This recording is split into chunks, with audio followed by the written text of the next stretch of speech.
Document controller का जब हम कोर्स करते हैं तो इस कोर्स को कर लेने के बाद हमारे पास कुछ आउटकम्स आते हैं जिन्हें हम लर्निंग आउटकम के नाम से जानते हैं। पहला आउटकम जो हमें मिलता है वो बुनियादी तौर पे डॉक्यूमेंट कंट्रोल प्रिंसिपल की अंडरस्टैंडिंग के हवाले से होता है कि हम किस तरीके से डॉक्यूमेंट कंट्रोल के प्रिंसिपल्स को अंडरस्टैंड कर सकते हैं।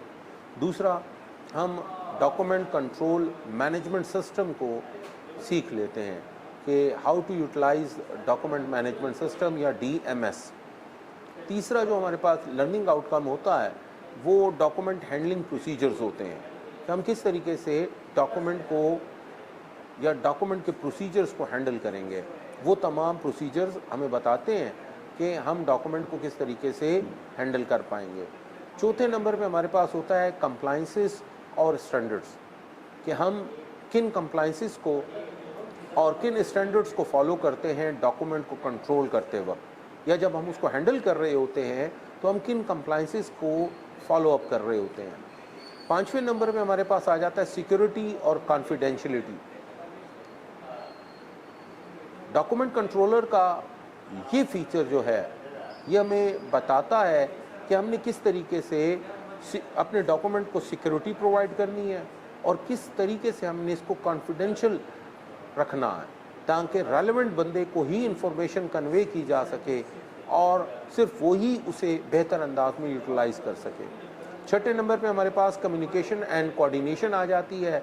हमें वो कम्युनिकेशन का प्रोसेस पता लगता है जिससे हम इसको मुतल्लिका बंदे तक या रेलेवेंट जो पर्सन होता है जिसको इसकी ज़रूरत होती है डॉक्यूमेंट की, हम उसको कन्वे कर सकते हैं। सातवें नंबर पे हमारे पास रिकॉर्ड कीपिंग का कॉन्सेप्ट आता है कि हम किस तरीके से रिकॉर्ड कीपिंग करेंगे, प्लस हम किस तरीके से इसको आर्काइव में महफूज करेंगे ताकि जब भी हमें दोबारा ज़रूरत हो हम इसको यूटिलाइज़ कर सकें। आठवें नंबर पे हमारे पास आ जाता है डिजिटल और फिज़िकल डॉक्यूमेंट कंट्रोल कि हम इसको डिजिटली यानी कंप्यूटर बेस्ड या हम किसी और टेक्नोलॉजी की मदद से किस तरीके से इसको डिजिटली महफूज बनाएंगे और फिर फिज़िकली किस तरीके से जो फिज़िकल रिकॉर्ड होगा उसको किस तरीके से हम महफूज करेंगे इल्लीगल एक्सेस से।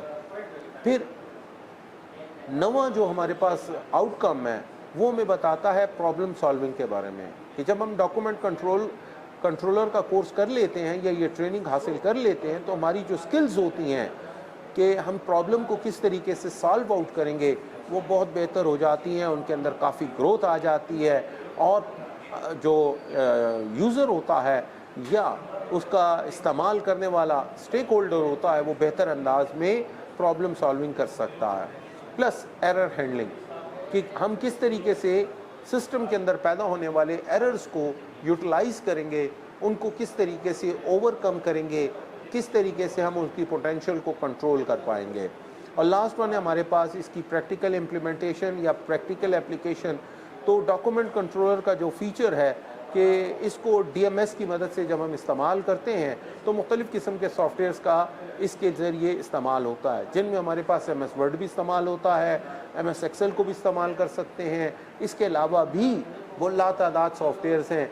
अगर हमने जेनेरिक सॉफ्टवेयर्स इस्तेमाल करने हैं तब तो ठीक है, लेकिन अगर हम कोई स्पेसिफिक DMS बनाना चाहते हैं, DMS को इस्तेमाल करना चाहते हैं तो हमारी जो प्रैक्टिकल एप्लीकेशन होती है वो उसके ज़रिए भी काबिल अमल होती है।